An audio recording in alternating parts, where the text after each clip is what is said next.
Hello, everyone, and welcome to Police Off the Cuff, Real Crime Stories. I'm your host, retired NYPD Sergeant Bill Cannon, a 27-year veteran of the NYPD. I know all you guys, so many people in the chat have indicated how much they love Barbara Butcher, and I assure you that love is reciprocal. She's an amazing lady.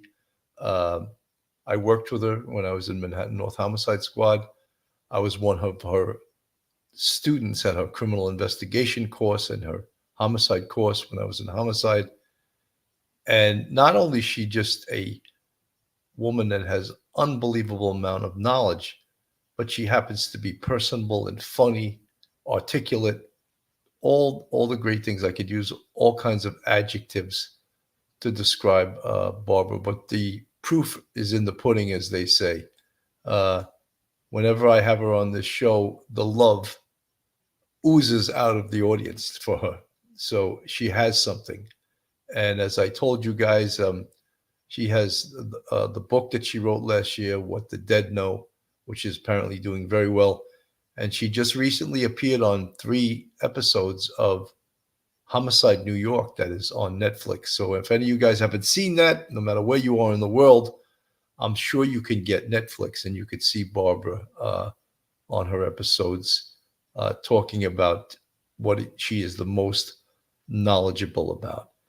You know, I've been, this case, in a way, it sort of eats at me in one way. And in another way, I'm happy in realizing that this man on the screen is where he belongs. He's in jail.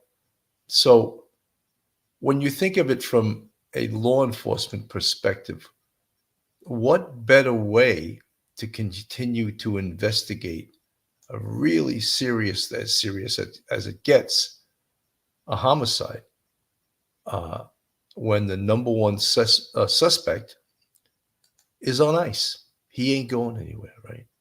I really use my street slang there. He's not going anywhere, right? He's in jail, and you have him safely tucked away on those other charges. So, but what does that do for us, the general public, and the true crime community that is dying, that is asking all these questions that right now there's no answers to? So we can just sort of peripherally dig around and as I spoke about hypothesizing and theorizing, Phil Grimaldi calls it spitballing, putting together educated guesses, which is a lot of investigation, is that. And in hypothesizing, it's a hard word to say, hypothesizing and theorizing, putting investigative minds together to come up with potential conclusions, except the conclusions that we come to right now are incomplete because we're not privy to the evidence. We don't have the case folder. We don't know the results of interviews, right? We don't know the results of the autopsy. That hasn't been released, has it? But the police from early on called this a murder, didn't they? So that's a little bit of an indication. But who is the person that decides that this is a homicide or not? Is it the police? No, it's not. It's the medical examiner. And I know sometimes I feel like I get redundant in some of the things I say, but I don't think you can hear this enough times. There's manner of death and there's cause of death. Manner is homicide, suicide, accidental, natural, or undetermined. So right now, that person called the medical examiner is the person that's going to determine whether or not this is a homicide, right? And I think it's almost, I don't want to say it, but I would say it's somewhat of a foregone conclusion that this is going to be determined. But then we get to cause. What is the cause of death? And that could be blunt trauma, asphyxia, strangulation, stab wound, poison, drug overdose. It could be any of a number of things. So partnered up with the autopsy results, not always doesn't come out at the same time, because it usually takes 6 to 8 weeks for the toxicology to come back. So that's important in this case also, right? So today, we believe that the homicide occurred on February 26th. Today's the 30th, right? So it's over a month now. So we're in that 4 to 6 week realm, but we're not in the 6 to 8 week targeted realm where we could hope that the toxicology comes back. So all of those pieces of evidence are things that are going to tell the police. And I would say that the police, the detectives working this case, they know the manner of death. And I believe we all sort of know it too, but it hasn't been officially reported by the medical examiner. Sana Elise Hoth Johnson, thank you for the NOK9 super sticker. Thank you so much. Much appreciated. Much appreciate your support of this channel. So, folks, hang on to your hats. Hang on to your seats. You're about to enter true crime from a police perspective. And you're about to enter the off-the-cuff zone, the police off-the-cuff zone.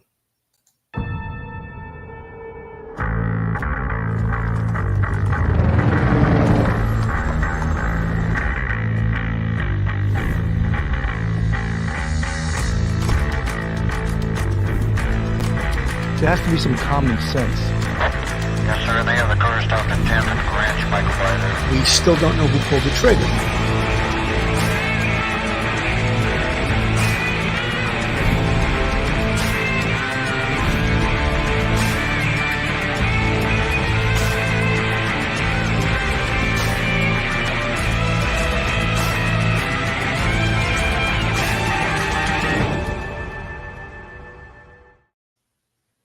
You know, some of the things that have been bothering us in this case is that what we want is a neat package tied up in a bow that can explain what happened to us, but we're not getting it in this case. And what we really want is a clear and concise timeline. And we don't have that either, do we? We don't have a clear and concise timeline. What we have is a birthday party on the 25th of February, right? Do we have the time that party was supposed to start and when it was supposed to end? Do we know exactly when it did start and when it did end? Do we know when Madeline Soto got there and when she left? If she left that party, do we even know that? And these are some of the questions, because putting this timeline together is so important in an investigation. Who was at this party?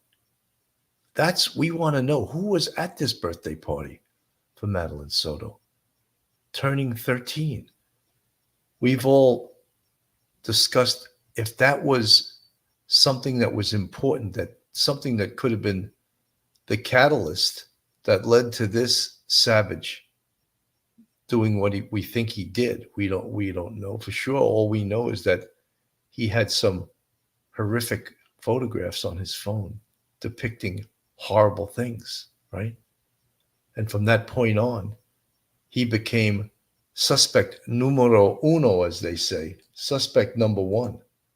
And so what are some of the things and some of the investigative tools they use to put it on this guy? Well, creating a timeline.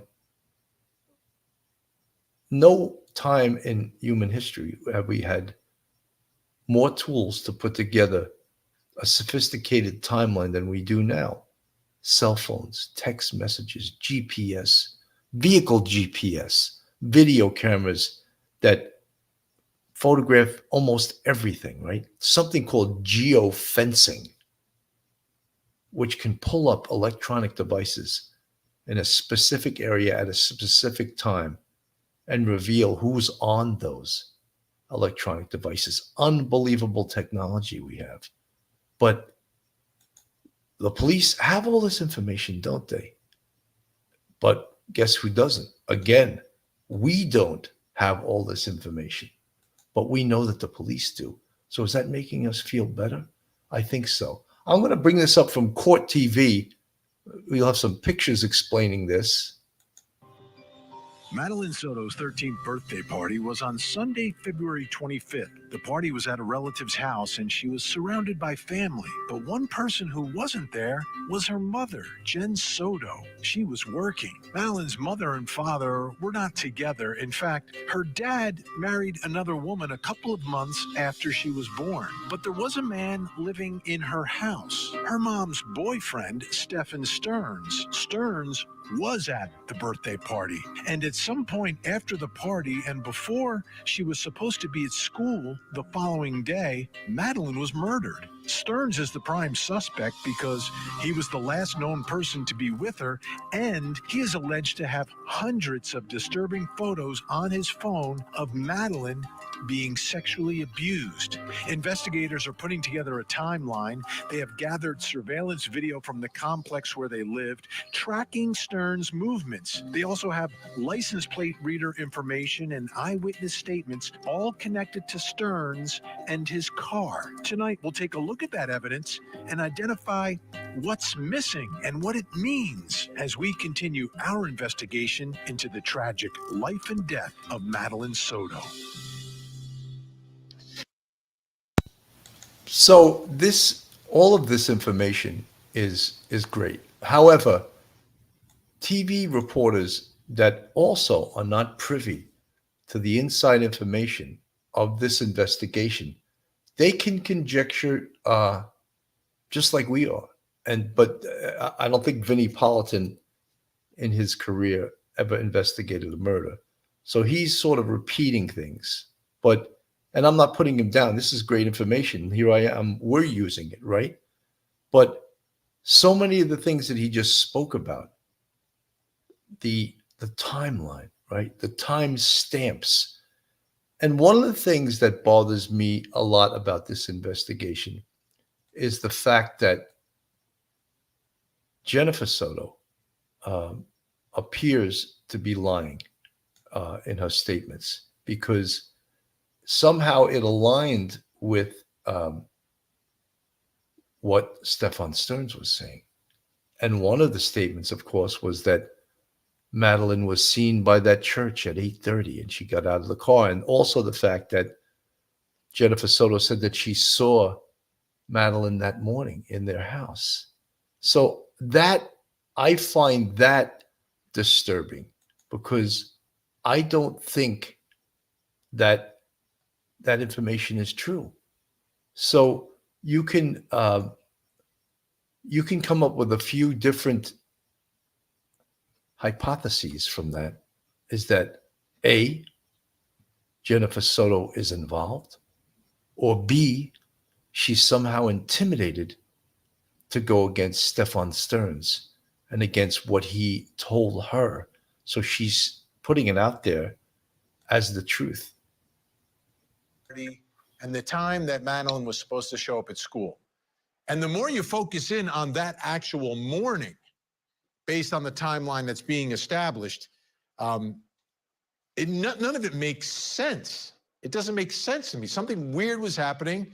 And is it panic? Is it, I don't know what it is. But what I do know is when you try to put it together in some logical form, some of the actions and things that are time-stamped that we know happened that morning, it still is confusing. And it starts because of Stephan Sterns. I mean, his activities that day, suspicious to say the least. Now, we know he's got problems. We know he's been arrested, not charged with the murder, but a prime suspect in the murder, but puts himself as the last known person to be with the victim in this case. And then we know what was on his phone. Hundreds of images of Madeline being sexually abused and him being the abuser. Those are the allegations against him. So that's obviously suspicious, to say the least about it. But just what he was doing that morning, like, why? Why is he up so early? Why is he driving seemingly in and out of the complex? Where is he going? Where did he go? Where was he leaving? Why was he returning? Why is he at the dumpster? Why is he driving back at 8:19 with Madeline in the car when school starts at 9:30? None of this makes sense. And when you look at this timeline, you're trying to figure out, what does it tell us about whether it's the flat tire, driving on the other side of it's not even the town. He's in another city. I mean, he's driving 22 miles away to do what? Like, at least Scott Peterson told us, oh yeah, I went fishing in the bay. Well, we know what he was doing there, but at least he had a story for it. There was never a story from Stephan Sterns about why he's driving around St. Cloud that day. You know, I just like to say that Stephan Sterns, obviously, Mike Geary, guilty mind, you know, consciousness of guilt. He was cocky about putting the wool over the police detectives because he had thought he did a reset. He did a factory reset on his cell phone. So he thought he was going to be free and clear, and his phone would have been, everything on his phone would have been erased. However, it didn't happen that way, did it? And that's what on the Wednesday, it would have been the 28th, Wednesday would have been Sunday 25th, Monday 26th, it would have been 28th, yes. He was arrested for horrific images on his phone. So at that point, when he realized the gig was up and he was going to jail, what did he do? He invoked counsel. So therefore, he's not going to tell the police what happened. He's not going to offer that up. After all, folks, this is a death penalty case. This is nothing that he's going to play around with. He can get the death penalty, and and if he's guilty, hopefully he will. And I was always, the picture of his vehicle here, the missing photo. This was from when Madeline was just considered missing. You see the left rear tire with a donut on it, right? I question, and I know, again, the police know the answer to this. Did he have a flat tire? Or was that a ruse so that he could use that to put his car and cover himself, taking Maddie's body out of the car and dumping her in the field? Did that give him some cover? And again, I believe that the police know the answers to that. So all of these questions that we have, the vehicle there, and how did, to get back to Jennifer Soto, how did she see her daughter getting dressed for school when at 8:19 her body was seen inside Stephan Sterns' vehicle on video? That's at 8:19. So the timeline doesn't fit, so that she must be lying. And we may all ask, why was she lying? Is she lying because she's part of this? Or was she lying to protect Stephan Sterns? Those are the questions that we cannot answer with the information we have. But I believe the Kissimmee police know the answers to this. And we say it ad nauseum. They're trying to cross their T's and dot their I's. So when they put this case forth, it'll be a slam dunk, if there's such a thing, in the criminal justice field as a slam dunk case against this guy. So he has no chance. Ann Smith from the chat, she's covering up for him. That's one possibility, Ann. You're 100% right. Kirsten White, I think he had a flat tire from driving through the weeds to dispose of Maddie's body. That's possible. All these things are possible, guy. Pauline Buckles, I saw you asked a question before, and you asked if Barbara Butcher was able to determine the time of death in her explanation. And again, she did not do an examination of the body. She is not on this case. And she based her hypothesis that no, she could not do that. But she also offered up that this body would have been in decomposition because it would have been dumped there on the 25th and it wasn't recovered till March 1st. So Barbara indicated that the body was left out in the open depending on the temperature, which it will either speed up or slow down decomposition according to animal activity. So scientifically, you really cannot predict time of death. You can do a guesstimate, but it's not as accurate as other devices. For example, digital, right? Is there text messages? Is there a time, the exact time when Stephan Sterns drove to that location? But again, Madeline, according to Chief Mena, who gave a press conference, Madeline was already dead.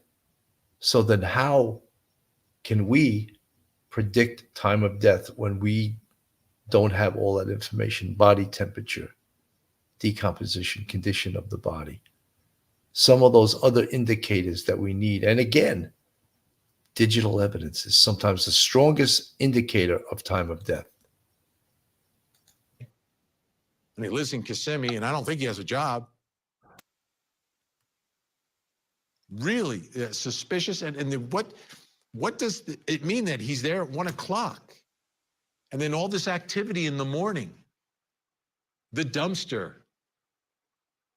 driving away from the school, driving back into the complex, and then saying that he goes back out. What does it mean? What does it tell us? Tonight, we're going to try to dig a little deeper into all of it to try to make some sense of it, of what it could mean in this case. I mean, my gut reaction is telling me this is just utter panic. Utter panic. That things happened, he's not prepared for it, and now he's scrambling. But then you look at the one other thing, like Jen Soto. Why is her story somehow corroborating his story? There's two explanations for it. One, she's being forced to say it, threatened to say it, just parrots whatever he says because he controls her in some way, or she's just flat out lying and covering for him.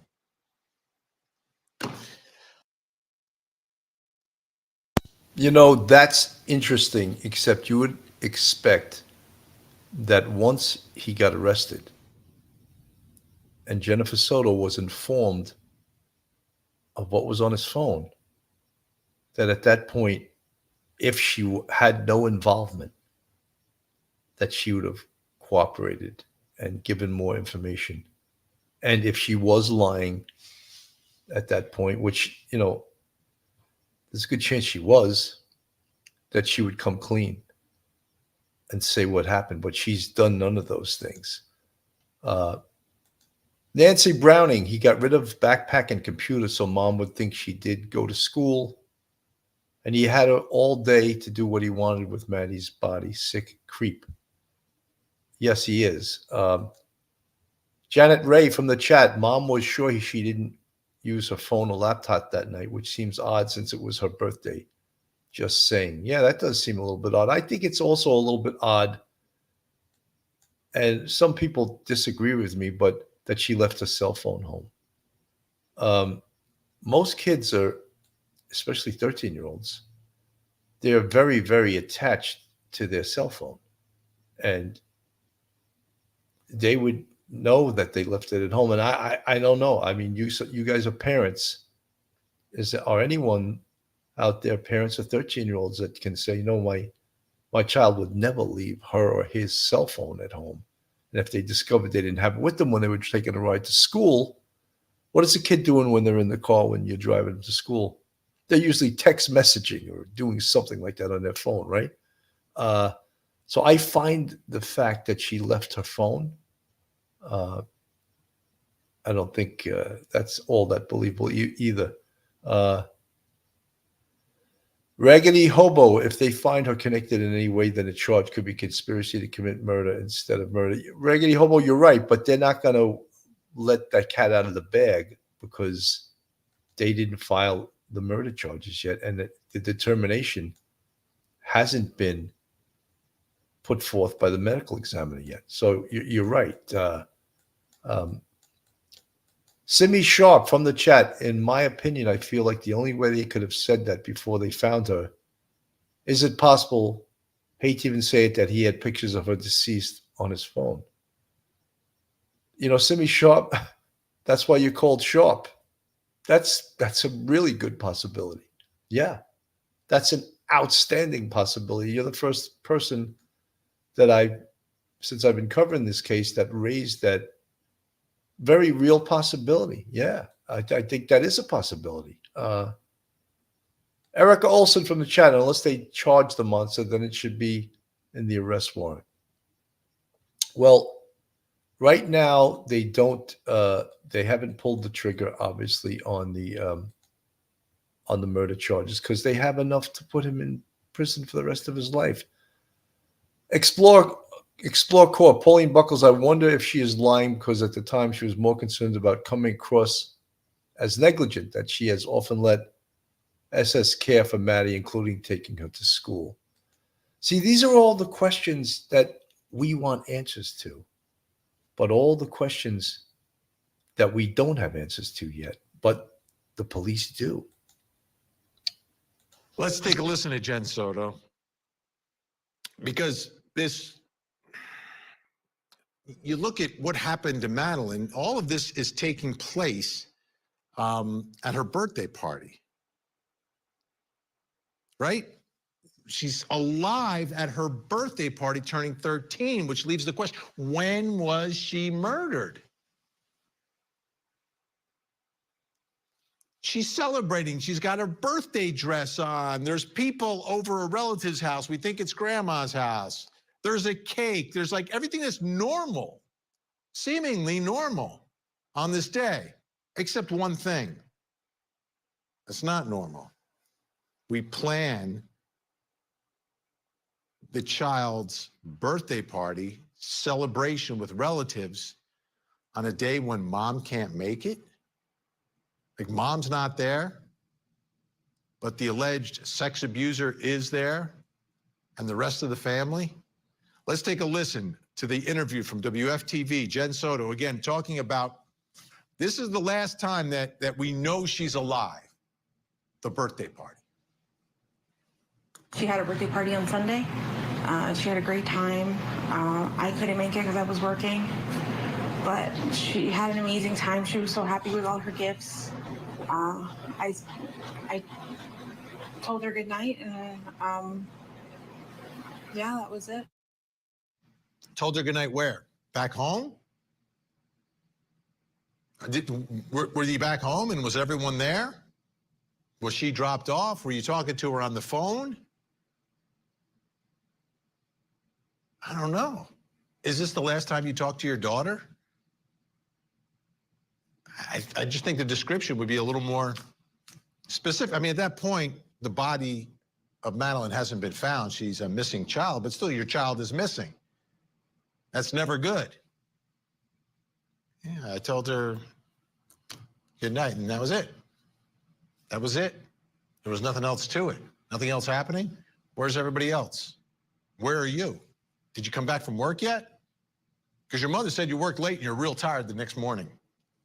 So let's go back to the party now, because we do have some video from that party. This is from TikTok, and it's Madeline, and you'll actually get to hear her. It's a short video, but it tells me one thing. It's a party, right? It's a party, so people take pictures and videos of the birthday girl. Take a look.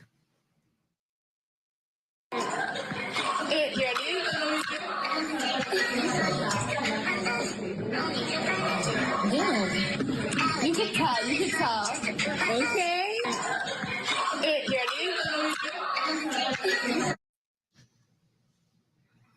She seems to me older than what I was thinking from just the images of her. You know, her voice just seems more mature. I wonder if that's playing a role in everything that happened to her. She's now growing up. Let me bring in my guests. Joining me in Miami, Florida.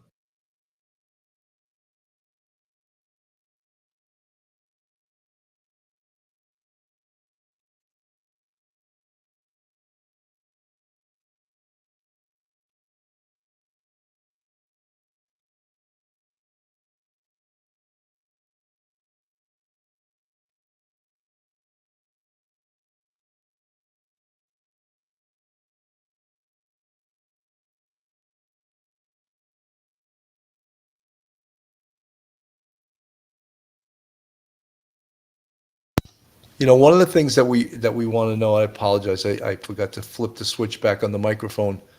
One of the things we want to know about the birthday party is, of course, as a investigative tool for the timeline, is it was at the grandmother's house. What time did it start? What time did everyone leave? Those are some of the questions we want to know. And who was there? How many people were there? And as a detective or as a detective boss, I want to interview every single one of those people and to hear from them what happened at this party. Anything different? How was Madeline acting? How is Stephan acting? All of those things are investigative resources we want to know. The grandmother, of course, we want to speak to the grandmother. Did she see anything or hear anything strange going on at the party? And that is so important to this investigation. So many things could have happened at this party. And again, the timeline wise, we don't believe, I don't believe that the murder occurred at or during or after this party at that location. I believe it must have happened in Madeline Soto's home, Jennifer Soto's home, the home that Stephan Sterns was staying in. Right side of the picture, you see a reflection. We're going to put a little outline there so you can kind of see where we're drawing your attention to. It looks like a man all the way on the right standing, much larger, with a hat on, it appears.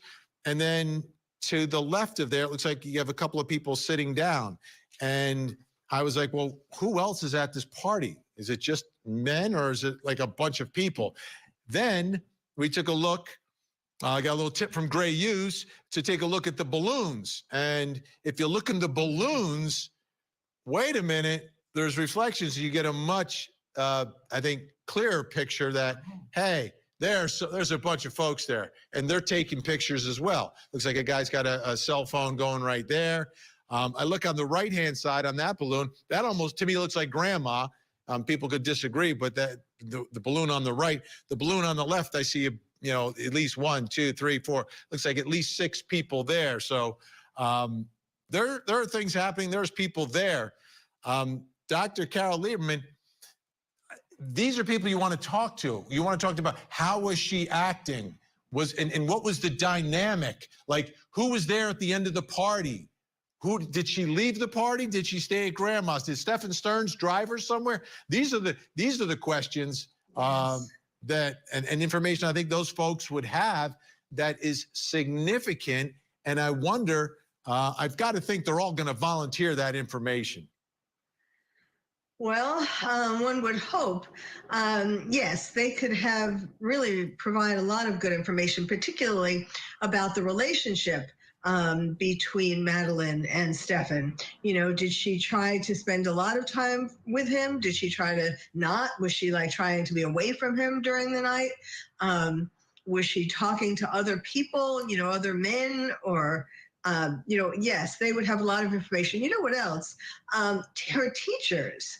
I hope that the police are talking to her teachers, all the teachers from age 8 up, you know, to the present, because they really should have and would have, maybe they didn't realize what they were watching, but they would have a lot of information because they would have seen or should have realized from the time that she was beginning to be abused, there are signs. I mean, I'm not trying to put it all on the teachers, but there are signs that teachers could have seen, you know, things like, was she very quiet? Was she anxious? Was she depressed? Did she not like to be touched? Did she not like to be too close to people? Did she act out in school? Now, I know her mother said that she had ADHD, and I know that there was some talk about her possibly being on the autism spectrum. So some of these symptoms of abuse could also be symptoms of those disorders. So, you know, of course, it's hard to tease these things out, but it certainly is. So all of that, all of those questions that this PhD is asking there, we spoke about all of those things. We spoke about them on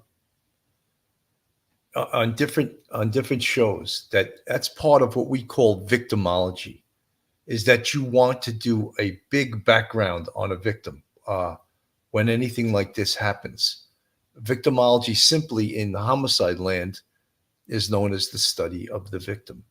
And this psychologist is 100% correct. The police should have went back a number of years and spoken to all of the teachers of Madeline that they could find, that they could drum up and find out if there was anything evident, even years ago. Because what we're finding out from our investigation is that we think this could go back at least 5 years to the time when Madeline was 8 years old. So that's why it makes it that much more important that a in-depth victimology is conducted, and so important. Pretty dead at the time, and that Stephan Sterns moved her body in the early morning hours on that day. That statement, moved her body in the early morning hours, but moved it from where to where, and what was the purpose? We know where she was found, but what was the purpose in the early morning hours? Let's go back to this timeline. 7:35 on video. We've seen where the cameras are. Sterns is discarding Madeline's backpack and school laptop in the dumpster at the Phoenician Bay Villages complex, okay? That is near the back exit/entrance to the complex. 8:10 a.m., a license plate reader catches Sterns' plates driving away from Hunters Creek Middle School. How far from the school were they? How close were they? That's not clear. That is so interesting that the license plate reader catches his car at 8:10. What that would indicate to me, because at 8:19, he's back in the complex and the police see what appears to be inside his car. And they said, this is right from Chief Mena, her dead body. She appeared to be dead. I don't know how they actually made that determination. So could it be that he was intending at that point to dump her body and he panicked and went back to the previous location?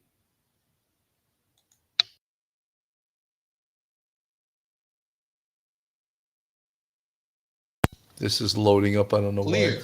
Okay. But that's at 8:10. And we know 9 minutes later, Sterns is returning to Venetian Bay apartment complex, and Madeline can be seen in the vehicle. And that's when police believe she is deceased at the time on that video at 8:19. Returning home. Why? What for? And where was he before that? And then later in the day, hours later, between 1 and 2:30, Sterns is spotted in the St. Cloud area. Again, this is like, 17 to 22 miles away, changing a flat tire. And we're going to go into detail on the flat tire in a minute. But I want to focus in the next segment, but I want to focus here on this 7:35, 8:10, 8:19. What's going on? Still with me, the co-host of the Surviving the Survivor podcast, Joel Waldman. So that is such an interest. That timeline is so interesting because it tells us so much. And I think what it tells us is that he panicked, is that at that point he intended to dump the body.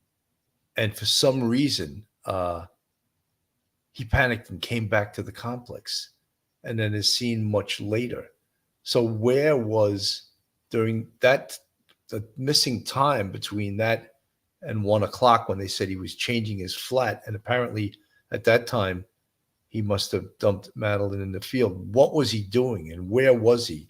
And that's the unaccounted for time, I believe, that we're all seeing or hearing. And that's what I believe the police know the answers to all the questions that we're asking. However, we don't know. And there you see the picture of his car on the screen with the donut on the left rear that shows, or he wanted us to believe, that he had a flat tire, that he had changed. So all of these things are questions that we don't know the answers to, but be sure that the police do know the answers to these questions. And that's where again, this case is probably going to be as strong as it can possibly be when they bring this case forward to charge Stephan Sterns. TV interviews ahead of time because people are going back and looking at those. And she does, in fact, say he dropped her off and then slips and says we, and he does the same thing. So what on earth is going on here? I mean, you have to think, and I hate to say this to a grieving mother, that in one fashion or another, she's complicit, whether she's covering for Stephan Sterns or it's something more sinister, but something just does not sit right, does not smell right. This is a horrific, horrific crime. The other thing that's baffling here, Gray, is we just saw the video of the dumpster. And I mean, the camera couldn't be like more obvious. It's right there. It's like the camera's in front of me. It's unreal. Like, here's the dumpster cam. Like, do you not see that? Do you not notice that? Yeah. It's right there. Boom. Yeah, I mean, that's one of the Smile. That's one of the things that makes it. Yeah. I guess that's what makes it seem like he is sort of panicking. Something happened.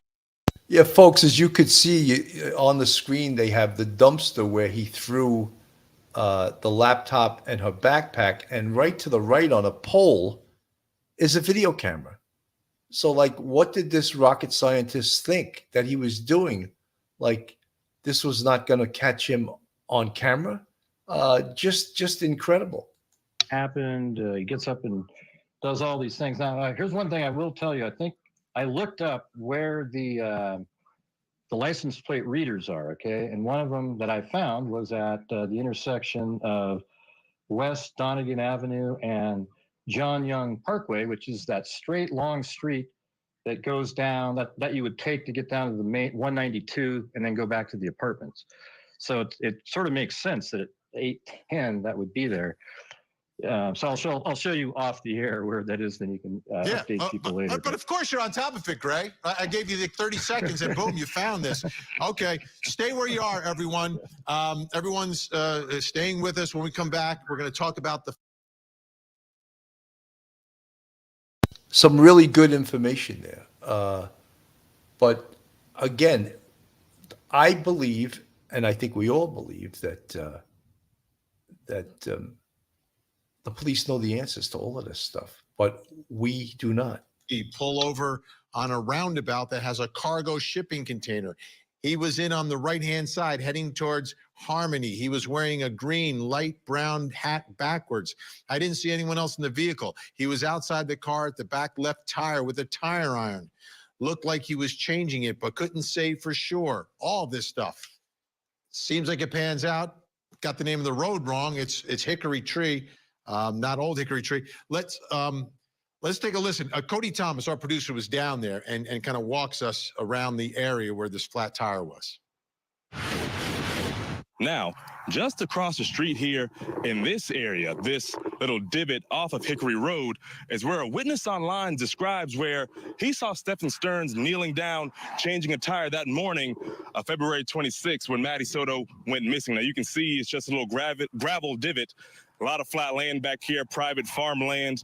Now, police described the area they saw that flat tire situation on Old Hickory Road. There's an Old Hickory Road and a Hickory Road. Hickory Road, again, across the street where Madeline Soto's body was found. So there could be a little confusion as far as what witnesses may or may not have saw between the two. That is Hickory Road and Old Hickory Road. But one thing we do know, again, right across the street, and that tree line behind that memorial over the fence is where Madeline Soto's body was found on March 1st. And one other thing we know is that back left tire, which was photographed, was changed. That's a spare. That is clear. Ken Jackson, I'll see. So that is the tip, of course, that led to them discovering Madeline's body. That very tip is what led to the police discovering Madeline Soto's body. So very, very important information. And then in that tip, he describes Stephan Sterns and what he was wearing and what he was doing.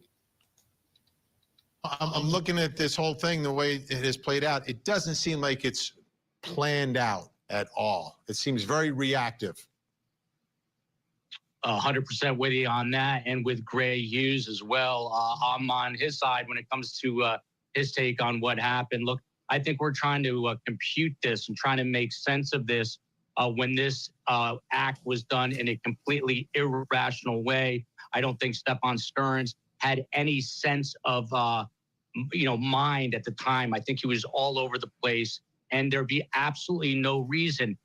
If you go back to that timeline, 8:10, he drives by Hunters Creek Middle School. In that case, maybe he's trying to set up an alibi so someone sees him and says, oh, he dropped her off at school. In this case, what upside potential is there for him to get a flat tire, for anyone to see him when he's that many miles away? And that's where they discover the body.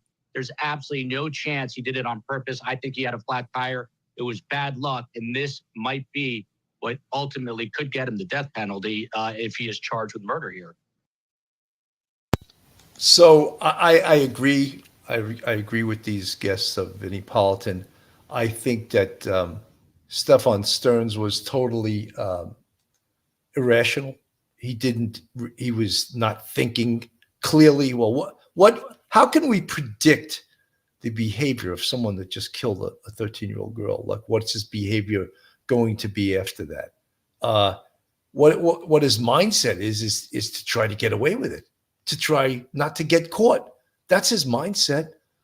Folks, this is Police Off the Cuff, real crime stories. If you like real crime, true crime from a police perspective, you're in the right place. And if you're not subscribed to us, go on our YouTube, hit that subscribe button, give us a thumbs up, ring that bell, hit the like button, share us with your friends and your family. If you want to contribute to us, we have a Patreon with 3 different levels, and we also have a YouTube channel memberships with 5 different levels. And we appreciate all our fans, our friends, our subscribers who make this show what it is and contribute to this show. Carson C., I can't find any words to describe him, but he may have covered this abuse for 5 to 6 years. He knew how to hide things. Something happened when Jen got home. You know, the real, of course, disturbing thing to all of this, and this whole case is extremely disturbing, but it's also that the disturbing thing is that all this abuse was going on before this even happened. And of course, the murder is absolutely horrific. But the fact that this little girl, from the time she was 8 years old, she was putting up with this horrific abuse. And it ended in the worst way possible. But who could have saved this little girl? Who could have saved her from this monster? And you always hope and think that you would recognize something like this, and you could have come to the aid to help her. Fox 35 News at 5. We are now confident that she is dead. The search for 13-year-old Maddie Soto takes a devastating turn as the prime suspect sits behind bars. Stephan, where's Maddie? Did you hurt her? Fox 35 was the only station there today when Stephan Sterns was transferred to the Osceola County Jail. Where was Maddie last seen? Why aren't you helping her mother and her family? The sheriff now believes Maddie was never dropped off at school on Monday. We believe she was already dead at that time. Tonight, Fox 35 is live with team coverage on the search for Maddie Soto's body. And we begin with some breaking news at this hour. That search has law enforcement walking through the woods near St. Cloud at this hour. This is the view from Skyfox, flying high over the scene on Knowltree Road near Old Hickory Road.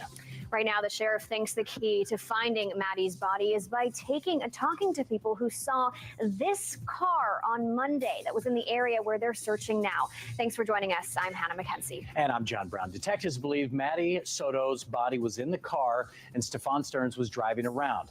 And now they need your help. All right, take a good look once again. Here's the car. It's a silver 2010 Lincoln. Sterns was seen driving it in two areas between 1 and 2:30 p.m. near St. Cloud in Osceola County. All right, check out the map of the locations here. Reports show that he was on 192 and Old Hickory Tree Road and Knowltree Road and Old Hickory Road. They believe that he had a flat tire somewhere around there and was changing it in that area. Fox 35's Manny Martinez is in the alert center with a look at the search today. Manny. John, this video that you're about to see showing the search, a massive law enforcement present between multiple agencies. It is something to look at because you see just how thick some of that brush is that investigators are combing through. So let's show you from Skyfox one more time. And we've gotten confirmation just within the past 20 minutes, and this video is that fresh as well, that it is the city of St. Cloud, as well as Kissimmee, the Orange County Sheriff's Office, and the Osceola County Sheriff's Office. They are the four agencies that were out there investigating.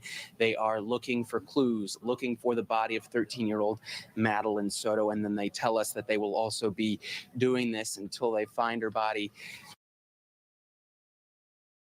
This, of course, was prior to them finding Madeline's body. And you could see how massive the search was, how many agencies, police agencies were involved, but also what they knew, things that they knew that we did not know prior to them finding the body. Right. Detectives from the Kissimmee Police Department met with Madeline's mother, and they had to tell her the very devastating news that although we have not found Madeline, we are now confident that she is dead. Sheriff John Mina described the grisly timeline as best he could, saying deputies have proof of suspect Stephan Sterns trying to cover his tracks. We have video evidence that shows Stephan Sterns discarding items in a dumpster in that apartment complex in Kissimmee at 7:35 on Monday, February 26. Detectives later recovered Madeline's backpack and her school-issued laptop from that dumpster. At 8:19, we have evidence that shows Stephan Sterns returning to the complex, and Madeline was visible in that vehicle. We believe she was already dead at that time. They say their top priority is still finding Maddie. Our cameras were rolling this morning as deputies transferred Stephan Sterns to the Osceola County Jail. Where was Maddie last seen? Why aren't you helping her mother and her family? This is a little girl. Help them find Maddie. Where is Maddie? And the sheriff thinks that answer will be found in Kissimmee, which is why Orange County is now turning over their investigation to Kissimmee police. And of course, the Orange County Sheriff's Office, all of our support personnel will be available and will still be assisting in this investigation. Now, jail officials say Sterns will face a judge tomorrow morning. And meanwhile, they're asking anybody with any information that may lead to the recovery of Maddie to please give the Orange County Sheriff's Office or Crime Line a call. We're live in Orlando. Matt Trezza, Fox 35 News. Thanks, Matt. Maddie was a student at Hunters Creek Middle School. Her classmates there are now grappling with this latest update. Fox 35's Randy Hildreth joins us live from outside the school tonight. And Randy, we heard there's going to be a prayer vigil there. Yeah, so many people just impacted by the devastating news that we learned today. So, folks, you can imagine Maddie's classmates, other 12 and 13-year-old kids, the devastating nature of this, of reporting this to some young kids. You know, your classmate was murdered. I mean, how could they understand that? And how do they move on from that? You know, just an absolutely horrific situation. So, you know, a lot of you guys asking questions in the chat, how did the police know? And this is a question that really hasn't been answered yet to anyone's satisfaction. How did the police know that when Stephan Sterns brought her back to that complex, the condominium complex, at 8:19, she was visible in the vehicle? How did the police know that she was deceased at that point?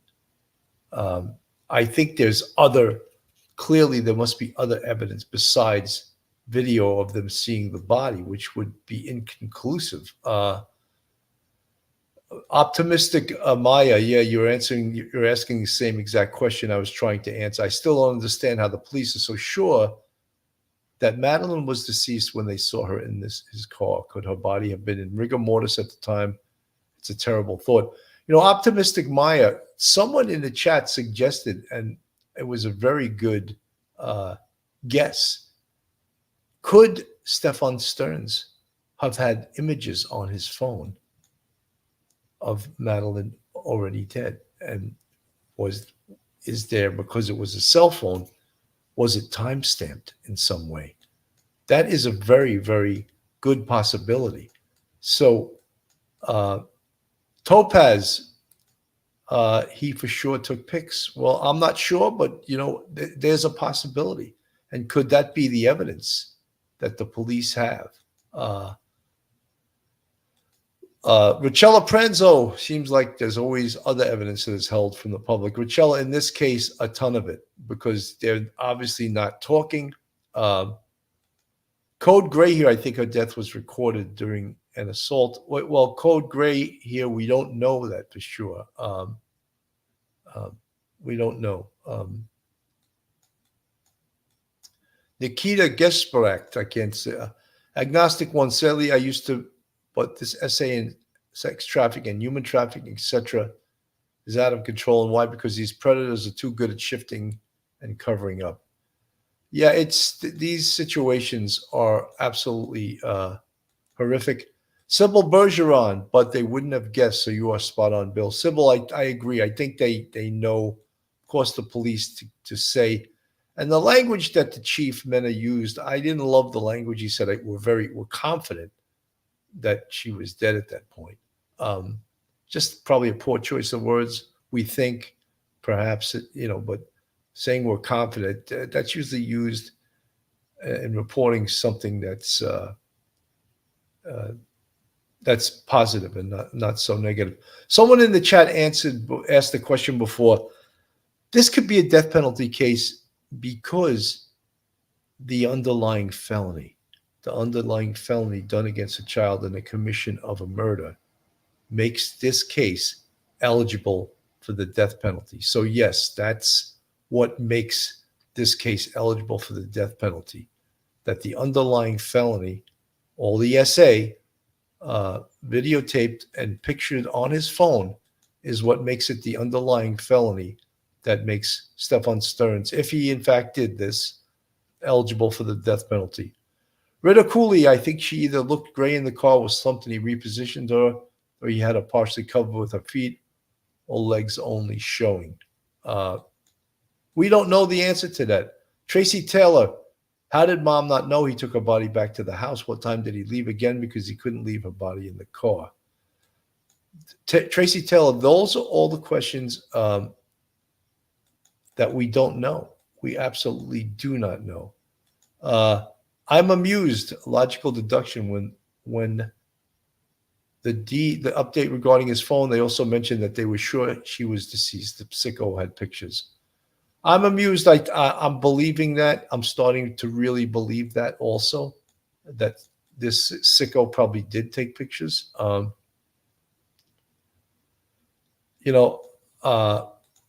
Lutina B, autopsy and tox won't be made public until hearing Florida law for minors.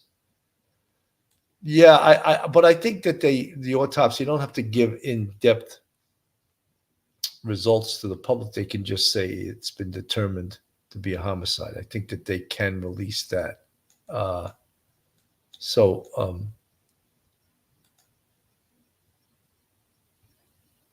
We don't know. We're guessing a lot of things. Teresa Dill, it was said he wasn't living there at the time. Nevertheless, did they search his home and gather any video from that area? Teresa Dill, so many investigative steps that the Kissimmee police have taken, we're not privy to. We know that they conducted a search warrant on Jennifer Soto's home. We know without a doubt they've conducted a search warrant on Stephan Sterns' car. We know, of course, they processed the crime scene. We know, of course, there was an autopsy on Madeline Soto. We know that we're waiting for toxicology. So all of those steps, yes, we know, but we don't know the answers to all of those other investigative steps that no doubt the Kissimmee police have undertaken. I'm trying to see Seth Rogers, only parent that is truly innocent, working books on ground and help. God bless you, Seth Rogers. Okay, I'm not sure who you're speaking to.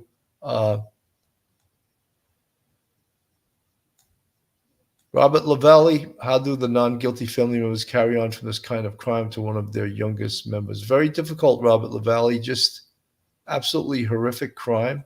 And, we're talking about,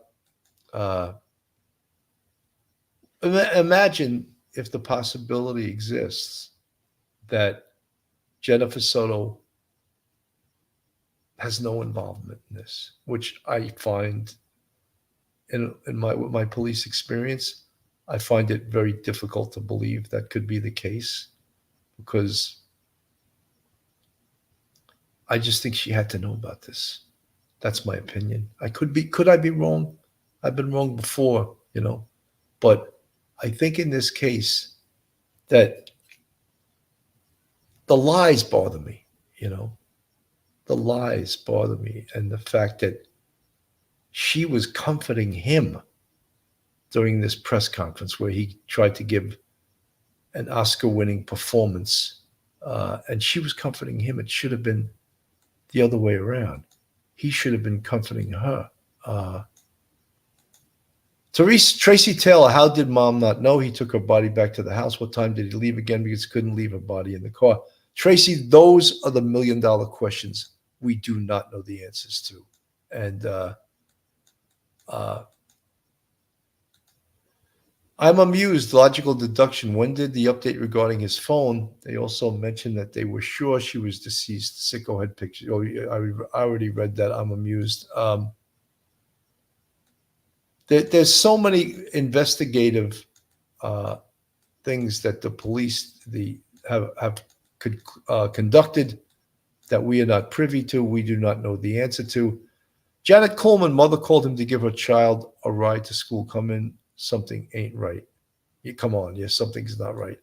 I think that I agree with you. I totally agree with you. Agnostic One, someone gave me a website to know how many sex offenders are in my area. I wish I didn't see it. Yeah, sometimes you know things like this, and knowledge is power, but sometimes it makes you paranoid too, to know all about those things. Lieutenant Peter Pranzo, Harlem Raiders, agree, Bill, just too long, too much. She had to know. Yeah, Lieutenant, you have the police instincts. They never go away, you know. Tattoo Gal, 6 years, mom had no idea. Never caught in bedroom creeping ever. They didn't live in a mansion. Yeah, I find it hard to believe. Natty Lady, my daughter turns 13 in a week or so. I can't even imagine losing her family being the reason behind it. Yeah, absolutely ridiculous.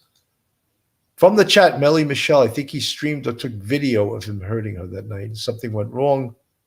So police saw the video. Mom was guilty too. She knew and neglected her daughter. Melly Michelle, you know, all of these are, I'm not going to say they're not possibilities, but we can't put them out there as facts because we don't know the facts. I'm amused from the chat.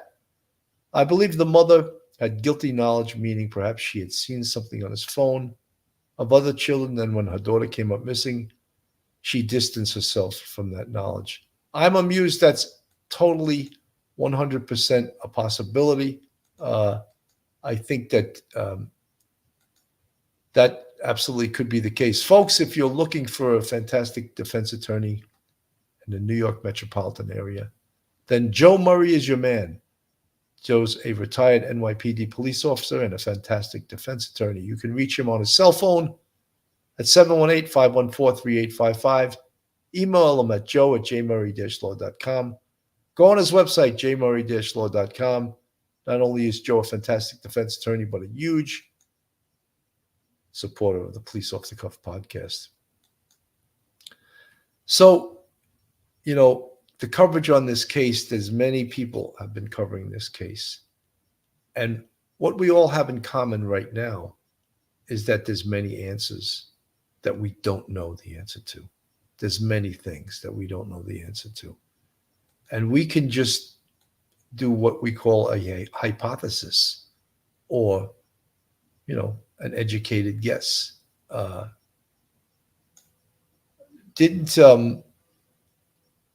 Someone just asked in the chat, didn't Maddie never sleep alone? That's what the grandmother reported. So all of these things are things that the police know that we don't know. Gigi Levallois, this is so tragic. I cried when I saw the photo taken by a school friend's mother who actually lived in the same apartment complex. Both girls were about 8 to 10 years old with cute dresses and smiles. It absolutely is a shame, and we're going to stay on this case till the very, very end, till the answers that we don't have right now come in, and that we will have answers for you. But this case, of course, is tragic, so horrific and so tragic. And all we can do is pray for the soul of Madeline Soto and pray that the persons responsible for this are convicted and punished within the full extent of the law. Folks, I'm Bill Cannon from Police Off the Cuff, Real Crime Stories. I want everyone to have a wonderful weekend, a wonderful Easter, and I'll see you very soon. Have a great day, and God bless. One episode